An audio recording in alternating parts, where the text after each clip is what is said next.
मौजूदा हालात में पूरी कौम और हुकूमत को मजमूई कौमी रविश अपनाने की ज़रूरत है। अस्करी क़यादत ने दहशतगर्दी की लानत के खात्मे के लिए कार्रवाइयाँ जारी रखने का अज़म दोहरा दिया। आर्मी चीफ की ज़ेर सदारत कोर कमांडर्स कॉन्फ्रेंस के एलामिये के मुताबिक पाक आर्मी मुल्क को दरपेश चैलेंजेस से पूरी तरह आगाह है। दाखिली और खारिजी खतरात के खिलाफ कौमी रद्द-ए-अमल की हिमायत करते हैं। ISPR के मुताबिक कमांडर्स ने कौमी सलामती कमेटी के तयशुदा अहदाफ हासिल करने के अज़्म का इजहार किया। हवाए नफ्स की है हुक्मरानी, लुटेरा कर रहा है पासबानी। बोल न्यूज के मार्केटिंग हेड आकाश राम ताहाल लापता, तफ्तीशी इदारे जवाब देने से कासिर। अहले खाना परेशान, बेटे की जुदाई में माँ गम से निढाल। जो बच्चो हिंदू हुआ पर आए थे जो को पाकिस्तानी, मुझे मेहरबानी करे पंहिंजो आकाश वापस कयो।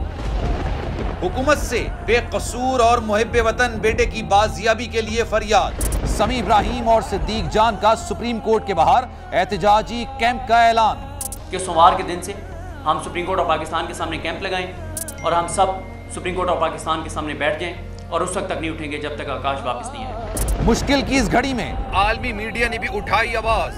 CNN, अब तक, इंडिया टुडे, टाइम्स नाउ समेत आलमी मीडिया ने आकाश राम के अगवा के खिलाफ दिया बोल का साथ। उफ क्या जुल्म है, बोल इंसाफ का मुंतजिर। सब्सक्राइब करें और बेल दबाएं ताकि कोई खबर रह न जाए।